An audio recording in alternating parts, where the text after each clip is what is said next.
Le Vieux Fort, château primitif du XIe siècle. Bonjour, et bien pour ce nouvel épisode des visites privées du château de Septème, je vais vous expliquer le Septème antique et le Septème médiéval, et on va essayer de voir l'organisation du site à travers les âges, et on commentera beaucoup le Vieux Fort, qui est la pièce la plus ancienne, la construction la plus ancienne encore visible sur le site.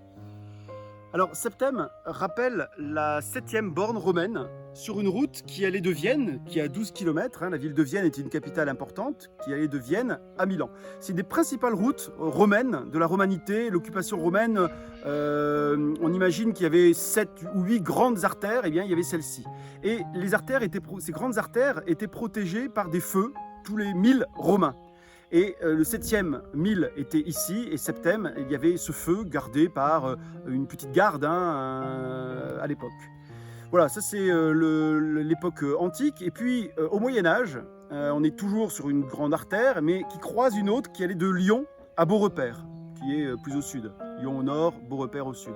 Et donc nous sommes au carrefour de ces deux routes sur lesquelles circulent beaucoup d'intérêts encore militaires et commerciaux. Et à l'époque où on construit des mottes féodales, et bien ici à Septème, on a une construction en pierre qui est attestée dans une charte qui est à la ville de Vienne, dans les archives de la ville de Vienne de 1056. Donc on est sûr qu'au XIe siècle, il y avait cette grosse tour maçonnée. Il n'y avait que ça sur le site, à la croisée de ces deux routes. Et cette grosse tour maçonnée, on ne le voit plus aujourd'hui parce que les arbres ont poussé, mais domine largement la vallée qui va de Vienne à aujourd'hui l'île d'Abo. Alors cette tour maçonnée, elle est très imposante. Elle fait 40 mètres sur 40 mètres. Les murs au plus bas font jusque 4 mètres d'épaisseur. C'est tout à fait considérable. Et c'est une tour qui était à l'époque habitée. Elle ne l'est plus aujourd'hui, je vais vous le commenter. Elle était habitée et à travers les âges, petit à petit, des ouvertures ont été faites dans cette tour. Regardez.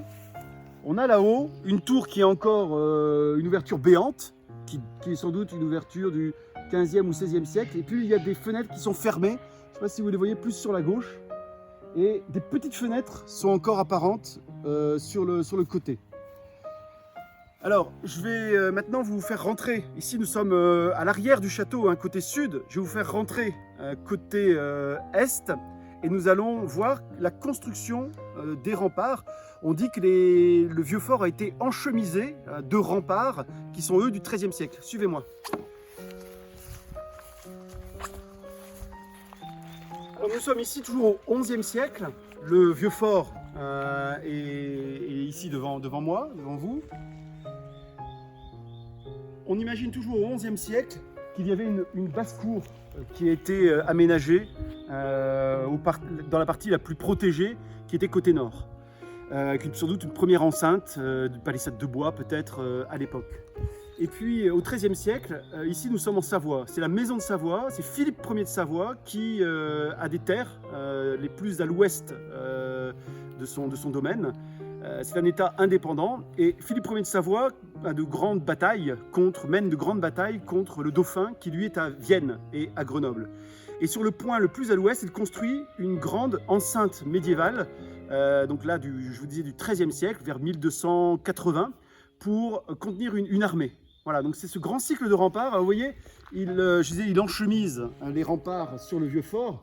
Et vous voyez, il y a l'ouverture du chemin de ronde qui est encore apparente ici. C'est une petite porte, à l'époque on n'était pas très grand.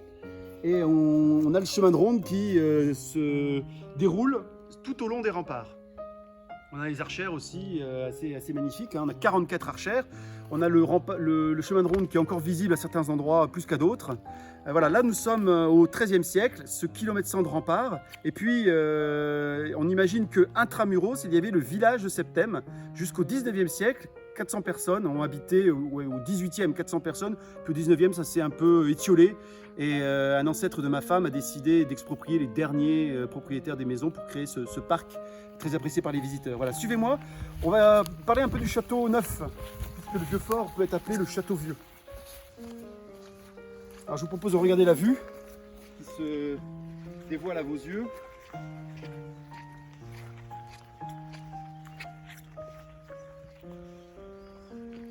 Voilà, ici c'est une sorte de petit belvédère.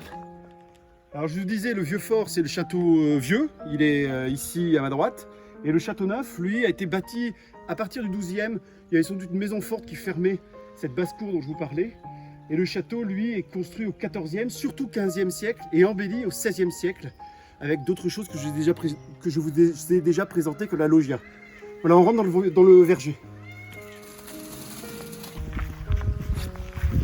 On retrouve l'entrée du chemin de ronde, ici, côté est. On voit qu'il y a dans la maçonnerie, comme un trait là, vous voyez, dans la maçonnerie, en fait il y avait un corps de logis côté sud et une cour intérieure côté nord. Regardez ici la fenêtre qui était ouverte tout à l'heure et puis les fenêtres fermées qui sont là. Et en dessous, on voit que le plancher était ménagé ici. Et en dessous, il y avait les petites fenêtres que vous avez vues côté sud. Voilà, le grand logis était là, le seigneur habitait l'étage. Et puis en dessous, il y avait de quoi stocker des vivres. Mettre la garde, etc. Et puis il y avait cette cour qui permettait d'avoir un peu d'autosuffisance. Ça a été transformé en verger à partir du XVIe siècle. En fait, la maison est abandonnée, ça s'écroule, le château neuf a pris toute son ampleur et plus personne n'habite ici.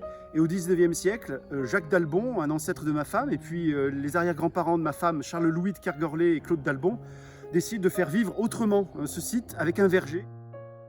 Voilà, je vous ai sorti ici une archive des archives du château où on reprend le tracé du verger voulu par les arrière-grands-parents. Vous voyez, il y avait des cercles concentriques autour de ce bassin que je vous ai montré dans la vidéo.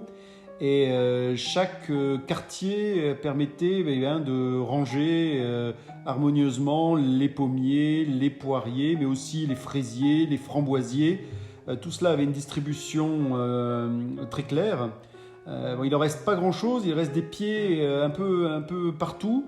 Et on a heureusement réussi à redessiner l'ensemble de cette grande croix et ces cercles concentriques. Et on revoit que ces pieds qui étaient éparses maintenant reprennent leur place par rapport à ce dessin. Voilà, c'était un vrai bonheur pour nous. Et bien voilà, j'espère que vous avez passé un bon moment en notre compagnie. Et je vous souhaite un bon confinement si vous visionnez cette vidéo pendant le confinement. En tout cas, je vous dis à bientôt.